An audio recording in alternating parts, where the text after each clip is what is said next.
it takes a lot to share with your parents, you know, especially at that age when you are kind of starting to really want your own independence. It's like, now I have to lean on my parents more. And so, yeah, I mean, I think another thing, and this isn't just parents, but this is like everyone is being like, oh, well, that's normal. Or that's, you know, oh, everyone feels that way. And not validating someone's reality. I think that's something I think to be very detrimental for people.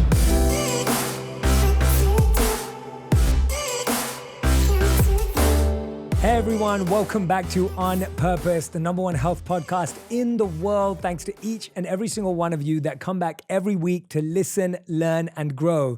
Now, today's guest is someone that we've been in touch with for a while. I've been wanting to speak to her, and I couldn't be more excited to welcome to the podcast Corinne Foxx, an actress, producer, activist, and CEO. She was the executive producer of the Netflix comedy series Dad, Stop Embarrassing Me, which was inspired by her relationship with her dad, Jamie Foxx, who also starred in the series. She's also filming a key recurring role for the second season of the Hulu comedy series Dollface, that me and my wife have been watching, and she's also the co-host and DJ on the hit Fox television show Beat Shazam. In August 2020, she launched her own podcast alongside her best friend called Am I Doing This Right?, which acts as a guidebook for young people on how to kickstart their adulthood, which I love listening to. Corinne, welcome to the podcast. Hello. First of all, I love the way you said adulthood. Oh yeah, adult. How do you say it? Adult. Adult. Yeah, No, we don't but say adulthood. No, We say you adulthood, guys yeah. say it the right way, 100%. Do we say it the right way? I'm not sure. I mean, I think so. Yeah, we had movies named, so we had Kidulthood, Adulthood. Have you ever seen any of these movies? No, I've never heard of They're that. actually really good. They're all about the street culture in London. So Oh, no, I've never heard of it. I but forgot that. Yeah, I'm really happy when I get reminded that I still have my British accent. Oh, it's- because all my Brit friends Oh, are they- constantly teasing me that I've lost it. Really? Yes. No. I mean, it goes far in America. We're like, what? British accent? Like, I could listen to you all day. Hearing that intro, I'm like, can you read that to me every morning? Please, please. Well, for me, it's the other way around because every time I hear something in an American accent, it sounds authoritative. It sounds like a TED talk. It's Really? Yes, because I I feel grew like- up. I grew up when I stepped foot in New York City when I first moved to America 5 years ago. I was like, I'm in a movie because to me everything looks like a set because I grew up watching American television. No, that makes sense. I Yeah. mean, New York, when you go to New York, it really does feel like that. Like, it Yeah. really holds up. And when you come to LA, you're like, wait, what? Like, it's not as beautiful as there's some grimy areas where you're like, this doesn't have that magical New Yorkness to it. Yeah. Well, you were just saying you loved London. I love Tell me London. about your experiences in London. You were there for a movie, you said. I filmed my movie 47 Meters Down Uncaged, which is a shark movie, but we filmed in these huge tanks in London. But London is my What do you mean? Explain. Like, tanks. please. Yeah, please. So the entire movie is set underwater. First of all, I lied to the director and told him I knew how to swim when I didn't know how to swim.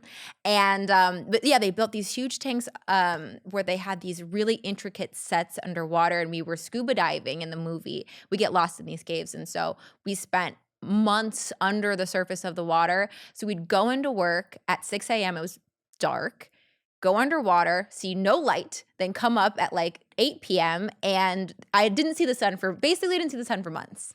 Wow. I know. And I'd have like a little light in my trailer, those like little UV lights, because I was like, this is gonna like negatively affect my mental health. So I was like, I would sit and like roast in front of the light at my lunch break. Wait, you actually didn't see the sun? Oh for no, I months? actually didn't for months. And they did that as part of getting you into character? No, or the role, or It's just because we had to shoot underwater. So you go inside, you'd go underwater, you'd come out, it'd be dark, then you'd go do it the next day. And so it was Wow. like, yeah, I don't know if I'll ever shoot a movie underwater again. I feel like I got my the taste of it from that. That's the last time you lied about being able to swim. Yeah, I'm gonna be truthful. You know, it was my first role, so I was like, I'll do anything. You know, you're like, oh yeah, I can totally swim. I'm such a great swimmer. And then they throw you in the tank the first day, and you're doggy paddling, and they're like, wait, did we cast the wrong girl? So wait, how quick is that learning curve? Because when when you're swimming for your life, it's pretty quick. It's pretty quick. No, I mean, I had to pass the swim test. The first day I didn't pass it. And they were like, Corinne, get it together. I was just dating my boyfriend at the time, and he's like a lifeguard, like a certified, Oh, wow. whatever. And so he was like, okay, these are the techniques to use. He was sending me YouTube videos. And the next day I went and I passed the swim test, and they're like, okay, you can now shoot the movie. I love that. Yeah, so your boyfriend's like, this is how you pretend to be able to do front stroke. This is backstroke. No, it was literally treading water. It was how to tread water YouTube videos. Wow, I love that. That's amazing. What gave you the courage and confidence to be able to say you could do something and then figure it out? Because I think that mindset often works against us. Like people have imposter syndrome, or they feel I can't do it, so I can't even put my foot forward. What gave you the confidence to say, I can do that and I'll figure it out, which you did? I do suffer from imposter syndrome a lot. But honestly, and it sounds tacky, but I really think my dad was a big push in that, and the fact that like my entire life, he told me, I mean, this is a big statement, like you can do anything and you're so capable. And like I just heard that constantly. And so when I got offered this role and I didn't know how to swim, I kind of heard him like, well, you can do anything. And I was like, well, I'll figure it out on set, which is what I did. But it was instilled this confidence that like I was capable at a young age. And so I felt confident to do it. What was your first experience of that when going back with that father-daughter relationship? Like, when was the first time you felt you were hearing that from him? And what was the first few things you started doing based on that? I feel like he said it my whole life. And, you know, like when you're a child, there's not that many things that you have to meet in that way. I think a lot of that came when I was dating in high school and things like that, and really instilling in me my worth and just having like little petty high school, you know, breakups and being devastated, and him just being like, there is no man that like can ever take away your self-worth. And like, he always says, do you know who you are? And I don't think he means in like my last name, but like in my essence and like how powerful of a woman I am. And I just felt that, I think specifically at that age when I really needed like a male voice that was like giving me that confidence when like, you know, I had little breakups here and there. Yeah. Well, you are definitely a powerful person. Thank you. You're doing so many incredible things. You are producing, you're an activist, you host your own podcast. Tell us about what are you doing to balance all of that? Because I find that especially in, you know, your generation, my generation, there's this ambition and drive to do a lot of things. Yeah. But when you turn it from idea into implementation, things get real. Yeah. How have you managed to be able to dabble in so many things, but still, you know, figure yourself out? It was tough. And there was recently I realized, okay, there's a lot on my plate and there's a lot of different hats I wear and people. I have to be the producer, and then I have to be the actor, and then I have to be the host, and then I have to be, you know, this, that. And I realized, okay, like I can't do all of this by myself. So I actually this year got a life coach. And I don't know if you've ever had one, been one. I feel like you could be one. I'm a life coach, and we have our own certification school too. Yeah, I was going to say, okay, totally you're definitely life coach. Yeah. But really just having someone sit down with me and prioritize, okay, like what do you want to accomplish first? And like, how do we get there? And making deadlines and making, I think it's just hard when you have so many passions to figure out like, where do I start? And it's easy to start a bunch of little things and then not really get to the end of them. And so I really needed that structure. So I meet with her every week. We go over my priorities. We figure out what days I'm going to do what. That's a big one, is scheduling in like, I will send this email at this time. I will do this, because things back up, you know, and it's so easy to get behind. So she's been a godsend, and her plus my therapist equals healthy Corinne. See, I love that. So I actually want to dive into that, because I think today we're hearing a lot of people you hear say, well, you know, I was speaking to my therapist, and you just said that obviously you've been figuring out life with your life coach and planning and scheduling. Tell me how you find therapists and coaches help you personally differently. And like you just said, now that healthy Corinne equals life coach plus therapist, which I love.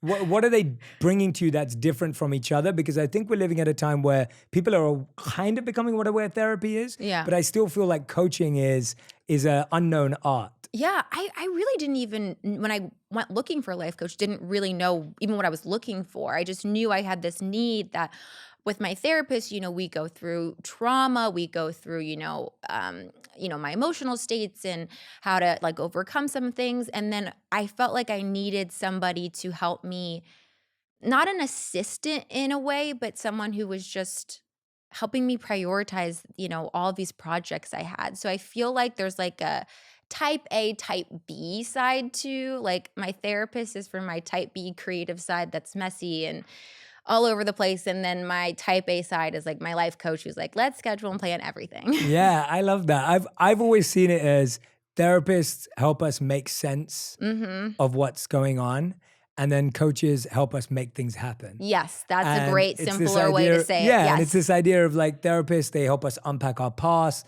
they help us untangle what's going on, they help us really move on from our past.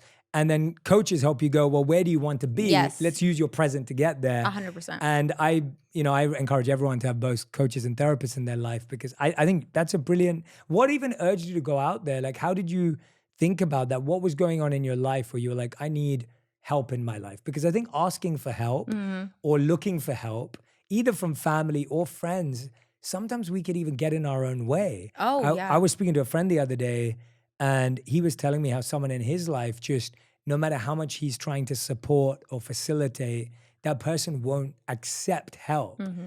How do you feel we can all open up to accept more help in our life and know that it's okay to want help? I think it's a self-worth thing. I feel like a lot of people don't feel worthy of help or don't want to be a burden. And I think for me, when I was diagnosed with an anxiety disorder at age 14, I was the type of person where I was like, I want to go to therapist. I want to do workbooks. I was just very much so like, I don't want to be held back by this.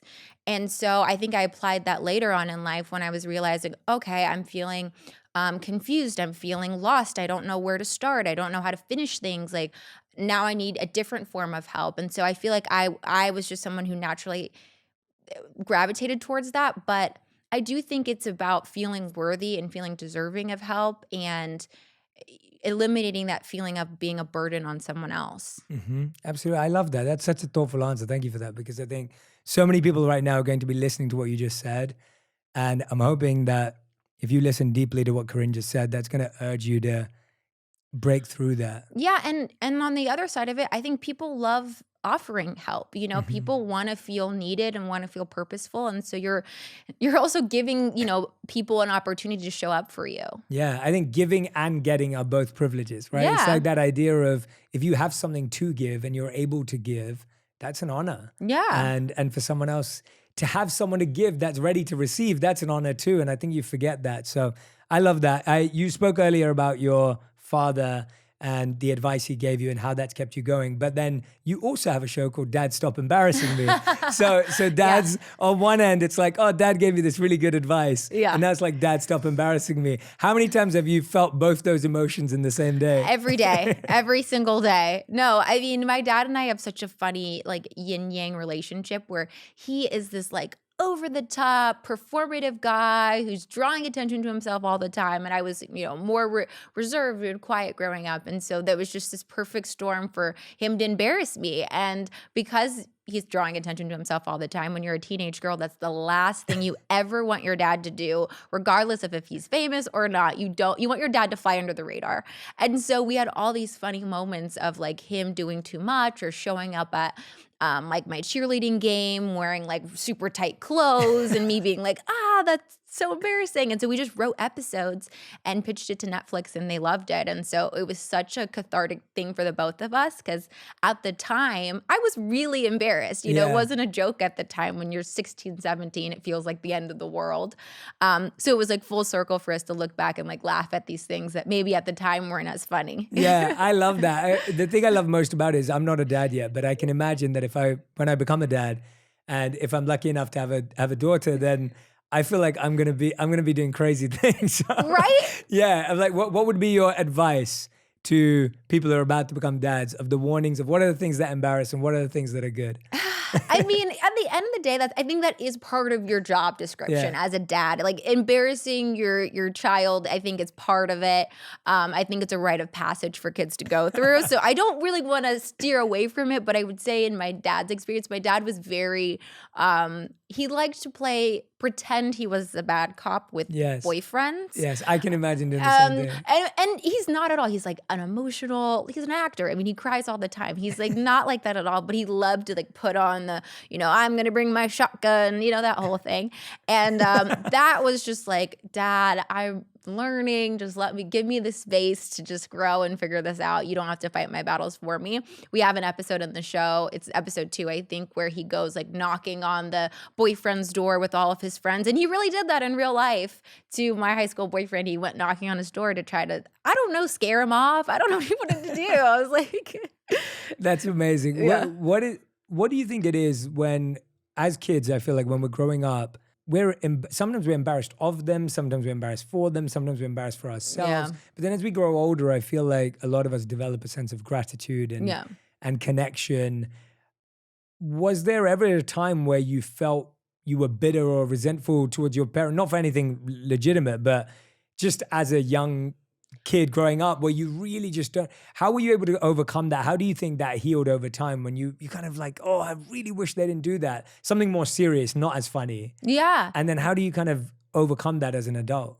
Yeah. Well, my dad just put out a book, but he talks about in the book, we went to therapy together when I was in high school or maybe in college, because we were kind of butting heads a lot, and I felt like he really didn't understand me. And so I feel like for me, I was really lucky because both my parents listened to me and they were able to like at least let me have my platform, even if they didn't understand. And I think it's very normal as a kid to go through the, like, my parents don't get me and they don't get what I want to do. And we definitely had those moments where, and it's funny to say this, but going to college, my dad went to college, but didn't graduate. So he didn't really understand like how impactful that was going to be for me. And that was actually a point of contention for us where I was like, I'm going to college. And he's like, why? You don't have to go. Like, you can just get into the industry. And I was like, no, this is what I want to do, and I need you to respect this, which sounds crazy to be telling a parent that, but he didn't really understand. And those were times where I was like, you just have to listen to me.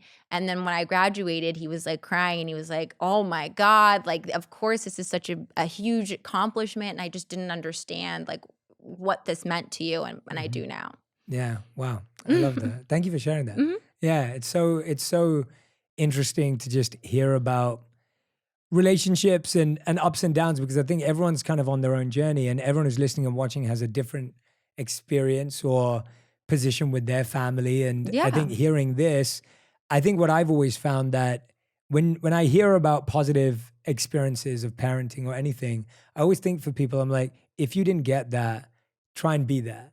Yes. And that's how you also get to experience that. Because I think about them, like, there may be a lot of people listening going, well, I didn't get that. I wish I had that. And I'm like, but then we can have that opportunity to go and be that and try and have that experience that way so that you still get to experience it in your life. Yeah. And I mean, I think that just goes to so many other things too, like healing your own trauma so that you don't, continue to pass it on to, generations. And I feel like our generation is a lot more aware of, our mental health and the things that have happened to us and like healing them now so we don't pass them on later, Yeah. Well, thank you for including me in your generation. You're much younger than me. I don't think so. I'm like, yes. You're a millennial. Yes. Okay, we're millennials. Okay.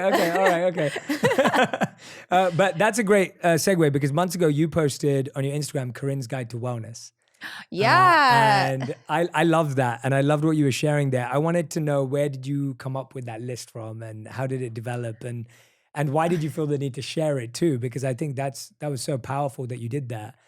Yeah, I mean, my mental health journey started when I was 14, when I was diagnosed with anxiety. And at the time, there was no conversation for mental health. There was no hashtags, there was no social media, there was no brands doing self-care Sunday. Like, that just wasn't a thing. And so I had to spend many years just doing a lot of my own research on what anxiety was and how to treat it and what worked for me. So over time, I developed this list in my phone, which is what you're referring to. I just screenshotted it and posted on my Instagram, of things that worked for me and like what made me feel better. And it was like working out, going to therapy. And it's very specific for me. It's like 1 to 2 times a Yeah. week. Like, and I don't recommend it. And I think I wrote, like, I don't recommend that for everyone, but I just started writing things. Oh, working out works. Oh, going to therapy works. Oh, journaling works for me. Oh, meditating works for me. And I would just keep adding to my list so that, when you're in a really anxious moment or you're going through a tough time, it's hard to remember all of the tools you have. You're like, I don't remember anything.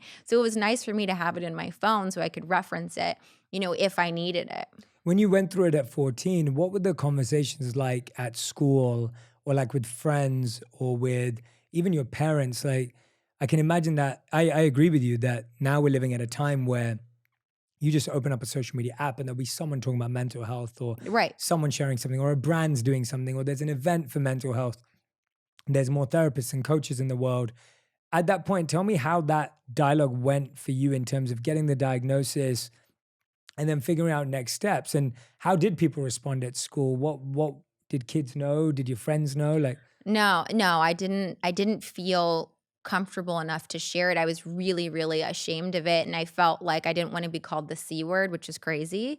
And because I didn't really know what it was and people weren't talking about it. So I went years where I didn't tell any of my friends. I immediately told my parents, though, because it got to the point where I didn't want to go to school. I was so anxious that I couldn't even sit in a classroom. So I knew in my head, okay, something's wrong. I know other kids can't be feeling this way.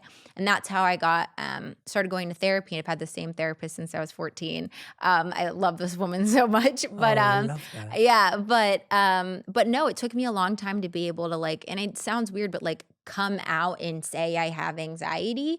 And I did that through an article I wrote for Refinery 29 in like 2017, 2018. And I was terrified. I was really terrified to tell the world that I had anxiety, which sounds great, not to C word, but it sounds, unbelievable now because there's so much of a conversation for it. Yeah, absolutely. And what were you experiencing then? Like when you said you were anxious to go to school, what did that feel like and what did that mean at that time for you? There was a lot of physical anxiety symptoms. So it was like my palms were sweating, my heart's beating out of my chest. I keep thinking that a plane is going to hit the school. Like these irrational fears and thoughts and panic attacks and things like that. I struggled with panic disorder for a long time. 75% of mental health conditions start between the age of 14 and 24. So I was like right on par, like 14 years old. It just, showed up and I've been in therapy ever since. Yeah, no, but it's incredible that you've been able to find the advice, seek the advice, build it, then be honest about sharing it, especially at a time when it is hard as a 14-year-old to not know what's going on. Then you can't talk to your friends about it because you don't know how they're going to react and what words they're going to use. And then you've got the added challenge of like, well, now my parents know because they have to know. And where's this going? But it sounds like when I look at that Corinne's Guide to Wellness and I look at things like socializing with friends twice a week, right? You all said giving back once a month, which I want to dive into some of those. But I love what you said. And you said it so simply, but it's actually so profound. You just said, I was creating a toolkit for myself because when you're feeling anxious, you forget what to do. Oh, yeah. But then when you go to your toolkit, you're like, oh, this is the stuff I need to do. And I think that's such a great way of putting it for anyone and everyone. It's like you have to create a guide when you're not experiencing anxiety so that when you're in anxiety, you know what to look at. Exactly. Let's dive into some of those. When you say socializing with friends twice a week, what was the type of socializing that helped you relieve anxiety versus what type of socializing actually created more of it? Right. Like being in college and going to a college party maybe isn't the type of socializing that's going to relieve anxiety, but like meaningful conversations, movie nights, going out to dinner, just being with like a close-knit group of friends. That definitely doesn't refer to just like hitting the town. Maybe that works for some people. Again, it's like for me, but for me, it was just having real conversations and just, being in company. I think when you feel anxious or depressed, you tend to go inward. And I realized, okay, I have to force myself to go outwards, when I'm not feeling well. Yeah. What are some of the mistakes you think you've seen that parents make? Like, so maybe there's parents listening to this, young parents or parents with young kids listening to the podcast right now. What are some of the things that you think are really hard when your child's going through it, but from a child's perspective or a teenager's perspective who's experiencing anxiety, what are some of the things parents can do better, and what are some of the mistakes you've seen people made, especially through your ambassador and activist work? I'm sure you're hearing a lot of teenagers say, well, my parents don't understand this, or my parents are pushing this. What are some of the things you can give us to think about? I mean, I'm not a parent, so I don't know. I think what my parents did really great is hearing me and then, coming up like, what are we going to do now? And making me feel like really safe in the fact that they were going to, find me someone to talk to and like, get me there and things like that. But I also really wanted to go to therapy. And so I don't know if like forcing a child who's not ready, I saw that with other friends of mine really backfire and put a bad taste in their mouth for therapy later on. And so I think it's really like just being present, listening to what your child needs. And if they're coming to you, like feeling honored, because it takes a lot to share with your parents, especially at that age when you are kind of starting to really want your own independence. It's like, now I have to lean on my parents more. Yeah. And so, yeah, I mean, I think another thing, and this isn't just parents, but this is like everyone is being like, oh, well, that's normal. Or that's, oh, everyone feels that way, and not validating someone's reality. I think that's something I've seen to be very detrimental for people. Yeah. Wow. Thank you. And yeah, I completely agree. I know you're not a parent, but I always feel like it's interesting for parents to hear it from kids. Yeah. And it's almost like we've all been children. And I feel like we forget that when we become an adult or you become a parent, and so to hear it from and even what you shared about your friends and saying like, actually, what we don't want is that everyone listens to this podcast and then goes to their kid and says, you need to go to therapy. Look what, Yeah, and then that kid's like, but I don't want to go to therapy. And then what you just said, that when someone feels forced to do that, that actually ruins that experience for them even in the future. And so I think that's a great insight that I think could easily be missed, because I think a lot of people do hear a piece of advice and then go, okay, well, that's what my kid needs to do. But being present, listening, as you said. Yeah, and there's other like outlets for anxiety. There's, music, or there's, like there's other things. Like I really loved journaling as a kid. Like I just grew up doing it. I still do it now. And like that was so cathartic for me and almost as healing as therapy. And so like if that's not the thing, and this is the whole thing when I talk about mental health, it's trial and error, right? Like it doesn't work for everyone. And so you have to try one thing and be like, oh, okay, that didn't work. Let me try this. And that's how my list was created. Was I did a million other things besides the 10 things on there that didn't work. Yes. Yeah, exactly. Me and my wife actually started a new, I don't know, maybe when this is out, it will already be out, maybe not. We've been doing a new series of doing things together that's meant to relieve your anxiety. Oh my gosh, that's so great. Yeah. Okay. And so we went last week, this video is not out yet, but we went to a break room. I don't know if you've ever been to a break room. Oh, where you hit things. Where you hit things. So we were not feeling stressed or anxious that day. And actually being with my wife is like one of my favorite things. Like I love filming with her. I'm always just like, if I could just be with you all day, it'd be amazing. And so we're off there to this rage room to break stuff. Yeah. And we walk into this room and it literally feels like I'm in a set of the movie Saw. Oh my like gosh. that kind of Yes, feeling. I know exactly what you're and talking so you about. walk in and then you see all these like computers there's bottles, there's everything. And then there's like all these different baseball bats and lead pipes and all this kind of stuff. You don't want to be in there with the wrong person. Yeah, you don't want to be in there. And the thing is, what was really interesting? Me and my wife went in there and we walked out feeling more anxious than we did walking in, because we realized that we don't like breaking stuff during that. But even if I was stressed, I was like, I don't really want to break stuff. We were like, my wife's holding the bottle, and you know what my wife's like. And she's holding a bottle and she's like, she doesn't want to break it. Yeah, I think I'd be the same way. And then I'm like trying to break stuff, and I'm using all my force, but I'm like, this is not making me happy. It's actually giving me anxiety. And then I read a study afterwards that said, if you're anxious before, it relieves it. But if you're not anxious before, it creates it. And I was like, I should have known this before. You picked the wrong day. I picked the wrong day. And the funniest thing was when we came out, I was talking to the lady who, was there and knew about the experience. And she was saying that people come there when they get divorced or breakups. And then they often put like pictures of the person. And then, and I was like, oh, that makes sense now. I get it. But again, it's like different things work for different people. That day we also did a splatter room, which is where you get lots of paint. And you get to paint canvases. You get to paint that's cool. And it was so fun. Like we were both just like, I would do this every week, because it was so nice to make a mess without it having any repercussions. Right. Like, that's what that it's like a room is different type of mess than the one before. Totally. And no, I will say though, for one of my self-care tools is like whenever I had a breakup, I always took up boxing at that time. Okay. And and it was very cathartic. You picture your ex's face and you just punch it, And so, but exactly when you're in that space, when you need that outlet, it makes sense. But when you're just going in, it's like, this feels not good to me. Yeah, exactly. Going to a more beautiful one, giving back once a month. I wanted to ask you about that. Like, first of all, when did you discover that that was something that really helped you? And give me some examples of the things you've done over time, especially when you were younger and now today as well. Like, what are some of the things that you've done that you felt were really a big part of that giving back that made a difference? Yeah, I mean, my philanthropic work and my advocacy work is some of my favorite work that I do. And so because I am ambassador for NAMI, the National Alliance on Mental Illness, and because I work with other organizations, like I get to do that on a large scale very often now. But before, it was just something I had to put in my schedule. When I was at USC, I used to just volunteer at a local homeless shelter every Sunday or Saturday morning. And I just, give them meals and things like that. And so I think just thinking outside of yourself, because again, when you're anxious or you're depressed or whatever, you get so consumed and you get stuck in a rut in your head. And when you think outside of yourself, like, oh, someone else's needs right now.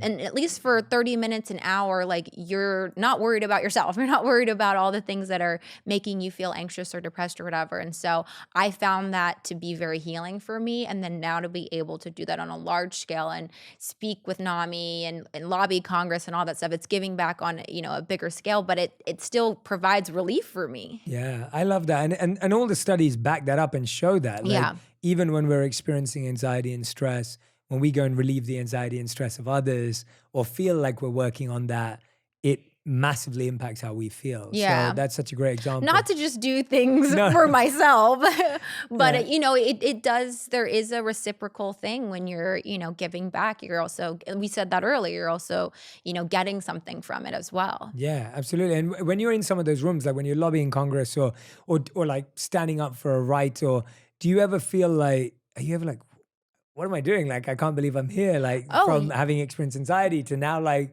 being an activist. And that's an amazing journey in and of itself. Yeah. When I lobbied Congress with NAMI, and I remember we were getting off the bus at DC to walk up the steps of the Capitol, I was like, every anxious moment, panic attack was worth it to be standing here, because I felt like, you have very few moments in your life where you feel like everything's come to this moment.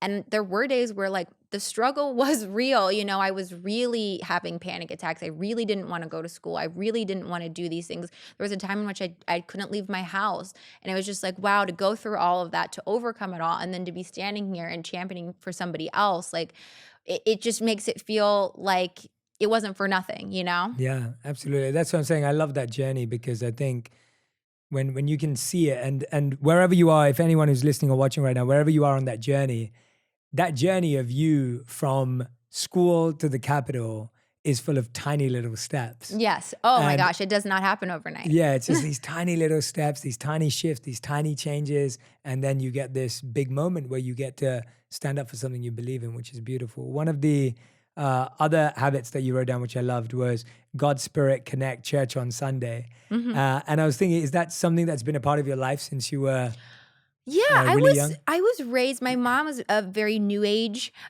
growing up. And so at the time, like law of attraction and all that stuff was like very woo-woo.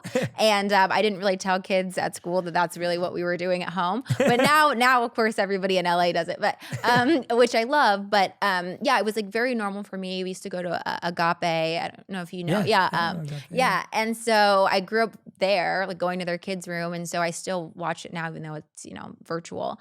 But I think my meditation practice too is like a huge part of my mental health toolkit, and just sitting and getting quiet and connecting and feeling like there's something else, or there's meaning to all of this, for me is really relieving. Yeah. And has there been a habit that you've continued even during the pandemic, I guess you're saying, virtually? Or how has that been sustained during this time? Because I feel like being present with people is such a beautiful way for that connection. Yeah, it is. It's tough when you can't be in the room, but I do virtual. I do virtual like meditation classes with Unplug, and I do virtual. I just do virtual everything. I love it. Yeah, that's amazing. It takes a bit of. I was actually saying that I set up with two of my close friends. We set up meditation communities together during the pandemic. Oh, that's and so cool. Me, them, and then their friends, their family, every week on Zoom, we meditate together. I guide the meditations. And it's just been so beautiful and meaningful because we've got all these amazing friendships that have come out of this Zoom. And I didn't even know half the people on there. I didn't know anyone on there actually beyond this person. And now a year and a half later, I literally feel like I've got all these new friends. No, it's so weird how like you make these Zoom friendships because we had to. Like I this is nothing like what you were just saying, but I was in like a French course over this last year, and like these two girls on my French course, I just flew out to Boston to meet them in real life because I was like, I feel like you're my real friends. And people were like, you've never met in person. I'm like, but you kind of have, after a year of Zooming with somebody. Yeah, absolutely. And you have to get creative in that way. Yeah. And you have to realize that. I found that what was really fascinating is I found that if you do something meaningful in the center of a group of people, whether it's virtual or physical, you create an amazingly deep bond. Yeah. But if you do something meaningless, whether it's physical or virtual, you actually don't feel close to those people. Right. And so it's like the reason you're coming together is actually so much more important than even coming together. Right. And I saw that just transform so much of my life in the last 18 months where relationships came from places I didn't expect them to, because I didn't realize that even if you did something virtually, but it was powerful and meaningful and purposeful, the quality of that relationship was far greater than if you just hung out on a Zoom. Right. And so, yeah. Anyway, I don't know if that's useful. No, it was. But no, yeah, I completely agree with you. Yeah. When do you feel we were talking about this earlier, and we've really talked about your mental well-being and your journey with that, but you're such a creative, right? Yeah. Whether it's like DJing, whether it's producing, writing. I want to know, when do you feel most creative? And what do you feel is your greatest superpower when it comes to creativity? And when you access it, you're like, oh, I felt that. That's tough because I feel like my creativity manifests in so many different ways.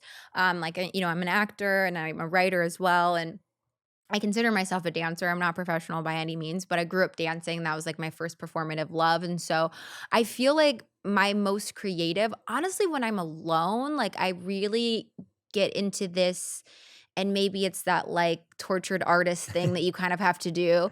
But really when I'm alone and I sit and I get quiet, and in my meditations, that's where my podcast came from. I was sitting in meditation and I like opened my eyes. I'm like, I have to do a podcast. And you know what I mean? Like you kind of just hear things. And so I think for me, and I'm so lucky that my partner, my boyfriend, he understands that like for me to be creative, like I have to really sink in. And before I have auditions or before I go, on set, like I have to kind of have the day before to really I think it's just really getting connected with yourself. Yeah. I think that's why I need that quiet alone space. And so I think eliminating distractions for me is a big thing. Yeah, I completely agree with you. I'm the same. Like before something big, whatever that may be, for me, it's the same. I need to be alone. It needs to be quiet. I need to be in my own thoughts. Yeah. I don't want any distractions. So I relate to that fully. And I find that it's important. What you just said there is a really big lesson. Like with the people that you love around you, it's important you explain that to them. Yeah. Because otherwise they just start to think like they're doing something wrong,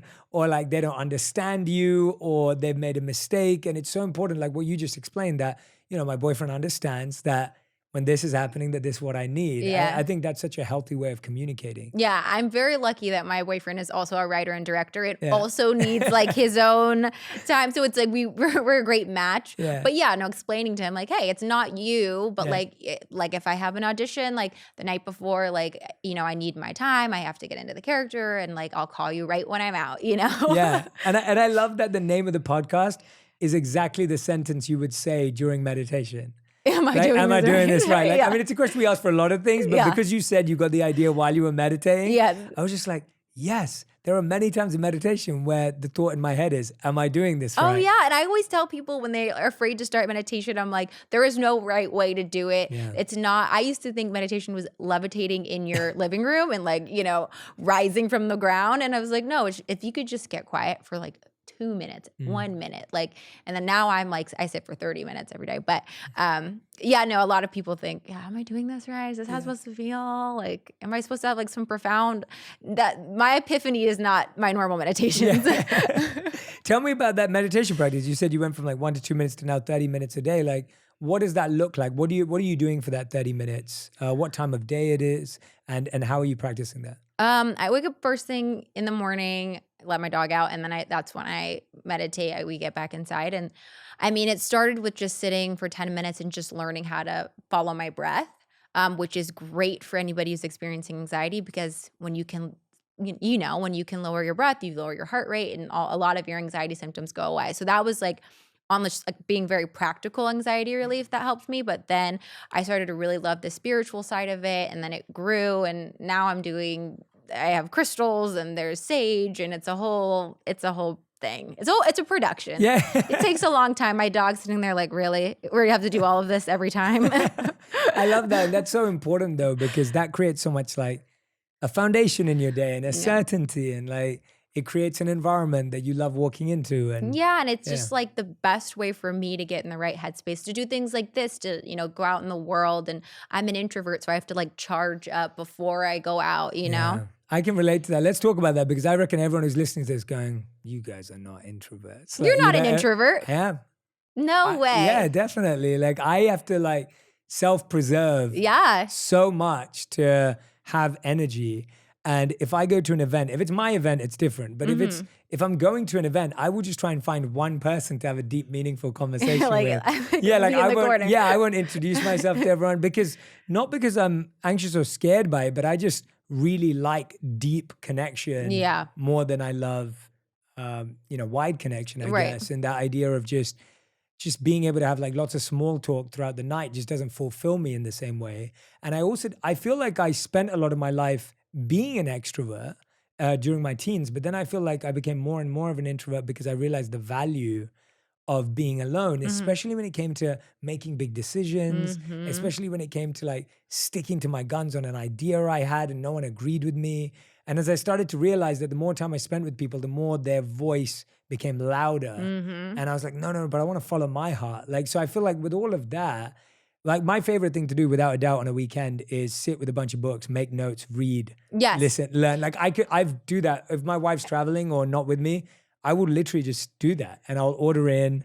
I'll stay that's indoors. my favorite. Like that's my favorite thing to do. You too? Yeah. Same, exactly. Like I feel like I'm an extroverted introvert where I can go out. But it's all coming out now. It's all coming out now. Yeah, it can be on, but then I have to go home and I can't see people for like 3 days, and I have to like completely go inward. And so, it's just about charging, and then like, going out and feeling purposeful when you are out, like, and having meaning when you're out, and not just, I too get drained with just like, hey, how are you doing? What's the weather? All of that. Yeah. No, absolutely. And that's why your podcast is great, because you're asking the question, am I doing this right? And I think that question is such, that question's like, we ask it to ourselves all the time. Like I'll be sitting as an interviewer going, am I doing this right? Am I asking the right questions? And I do it when I'm an interviewee. So if I'm being interviewed, I'm sitting there going, am I doing this right? And then it happens when I'm writing my book. It happens when it's a question that we ask again and again and again. What have you discovered by asking that question, by sitting and having these amazing discussions on the podcast? What have you learned about that question and understanding what is right? Well, it's very simple, is that no one knows what they're doing and no one thinks they're doing it right. And I think that's what's really bonded us with our listeners, because I think they were like, okay, finally someone else is like admitting that like we have no idea what we're doing, and we're supposed to pretend like we know how to do these things.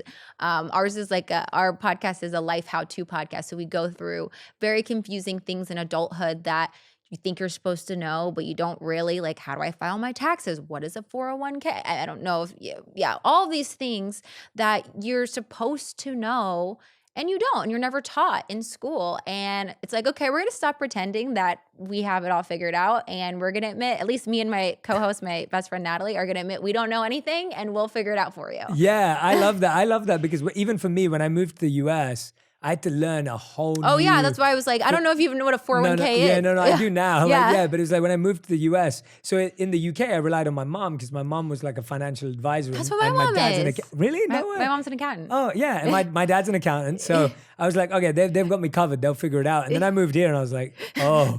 And then I was like trying to get help from them, but none of them could help me because everything's different over here. Yeah. And so, yeah, I've had to learn about every aspect of it, which it is so complex if you haven't learned it at school. I wonder whether you're going to do a crypto episode. We did a crypto you episode. Did? Amazing. Okay. It's literally called A Preschooler's Guide to Crypto. I love it. And like when I tell you, we like are hand holding you because it was something people have been talking about. They use big words, and me and my best friend are like, she's a art major. Like we don't know any of this. We're creative people. And so we were like, we'll look it up and we'll explain it to you.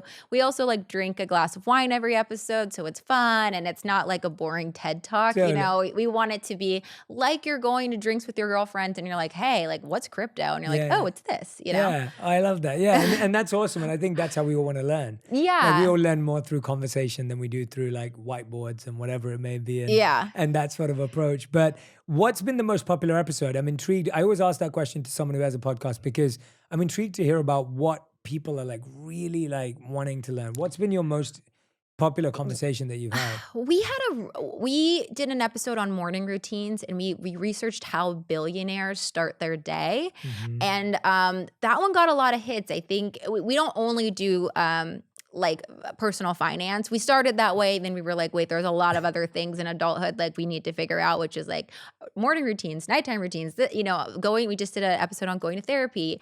But that one we got a lot of hits on, I think, because I don't know, people want to have successful mornings. Like we were saying, like me meditating in the morning, like starts my day off for success. So very interesting. Yeah. Oprah wakes up at 6:10 a.m. naturally, without an alarm clock, which I was like, I can never do that, Oprah.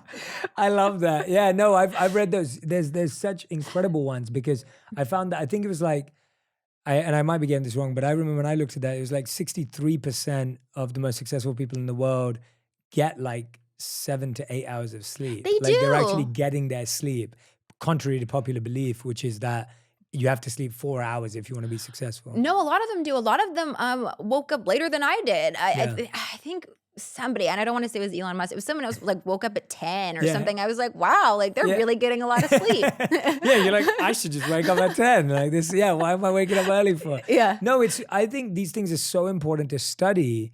And I was saying this to someone earlier today that, so a lot of people today, we struggle because we're like, oh, well, we don't want to be compared to this ideal, or like, why are we looking at what others are doing?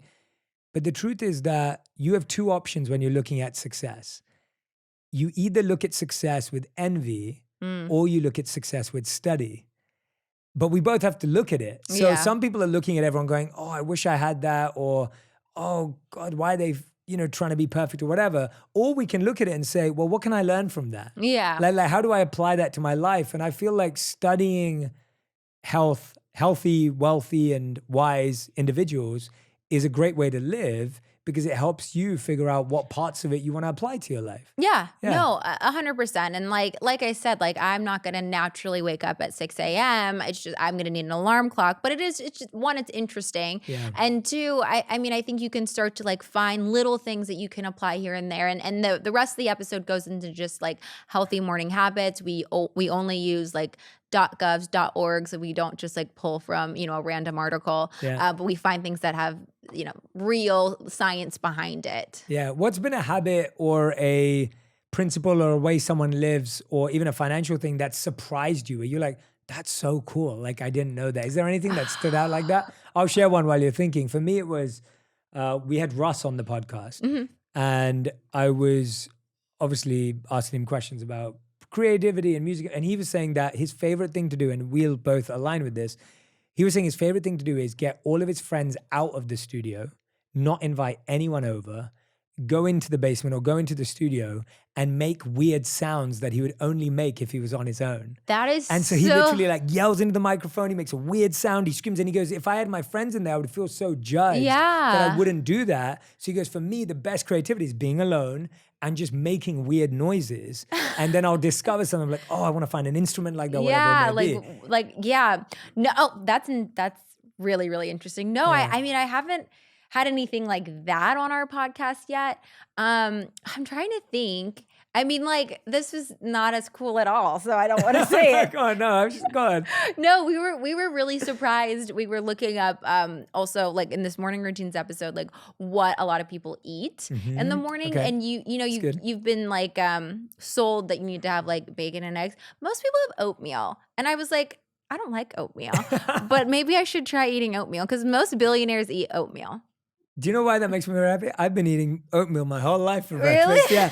I recently switched to chia pudding because I found out that I have a slight allergy to oats. Oh, you do? Yeah. So I switched to chia pudding, which is actually much nicer. So okay. Well, you're already on your way. I mean, you're already incredible. Chia pudding, blueberries, strawberries. That's your morning. Amazing. It's such a great Okay, breakfast. I need to be on that. Yeah. And like you said, it's all personal. Like, like I did a micronutrient test recently, which is what helped me realize that I have a slight allergy to oats. But also like oats was leaving me feeling bloated or uncomfortable, whatever it may be. Whereas chia seed pudding has been amazing for me. So, Yeah. I guess we're going to redefine what billionaires eat in the morning. Exactly. It doesn't have to be oatmeal. It can be. No, it doesn't have to be. And like everyone makes, and that's the whole thing with like my toolkit and like that's like, it's a choose your own adventure thing. But I think when you have the knowledge of what to do, that empowers you to make the most, conscious decision for yourself. Yeah. Yeah. What are you most excited about what you're creating right now? Like what's a role that you're playing that you've just deeply dived into and you're just feeling it? Or even if there's something coming up that you're just like, this is challenging me in a way that I know I'm growing. Yeah. I'm pretty sure by the time this comes out, this will be news. I just sold my first TV show.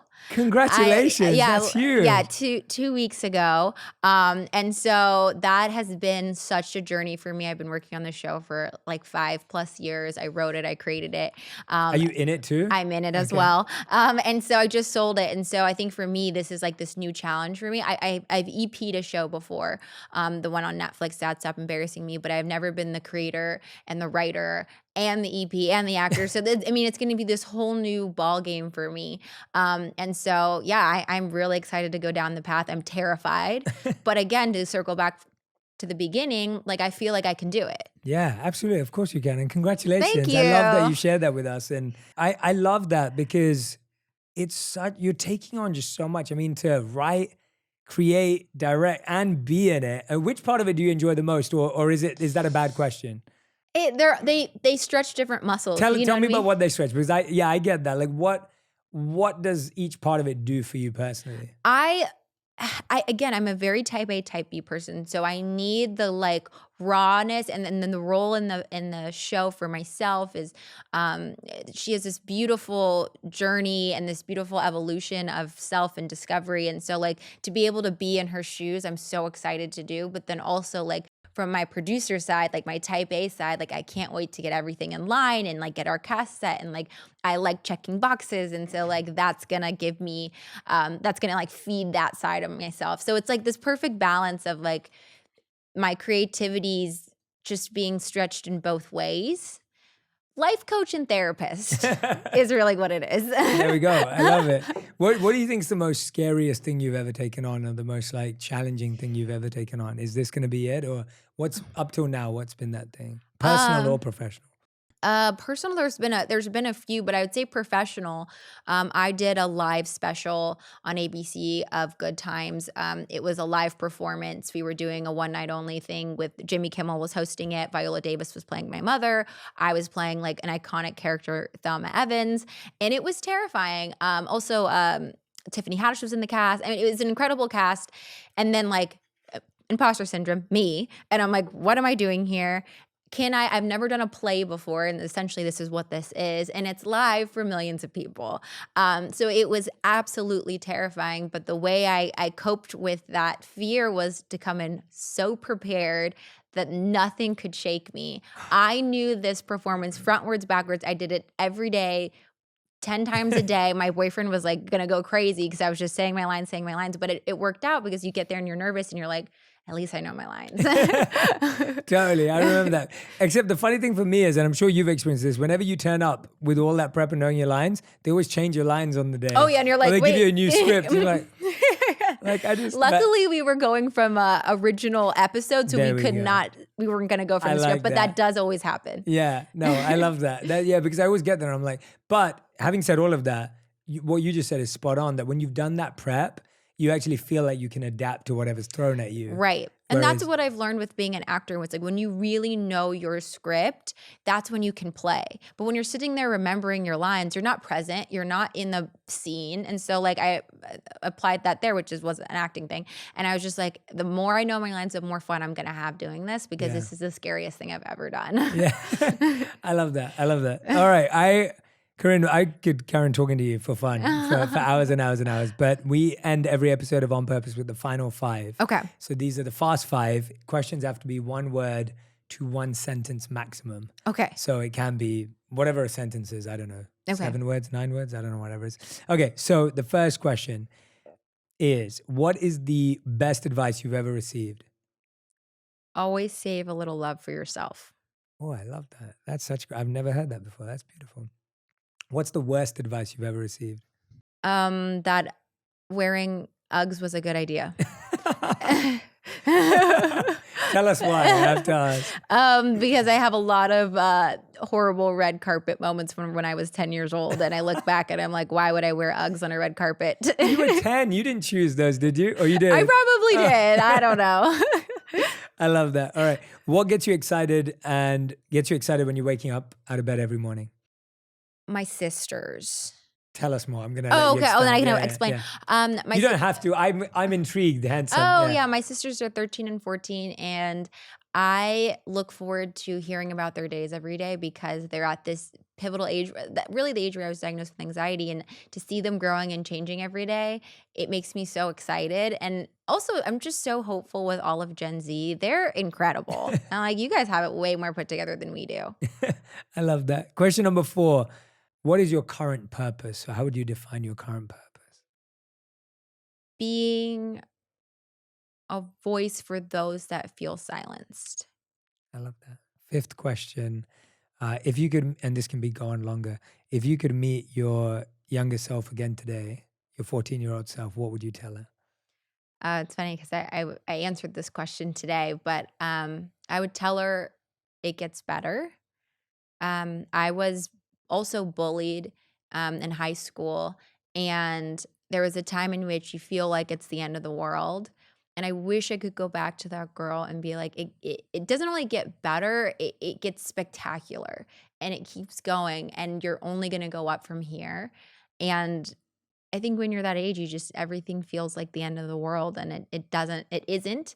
And yeah, it hasn't been. Yeah, that's beautiful. Corinne, thank you so much for Thank being you. This was so fun. so vulnerable, so open, so generous with your time and also your energy. And just, I think everyone who's going to listen to this is going to have a great time. I think there's moments where we're laughing. There's moments where people are having really profound moments. And I love just what I really admire about you is just how focused you are on your well-being and yourself. And I find that that's such a brilliant foundation for all the success you're creating from it.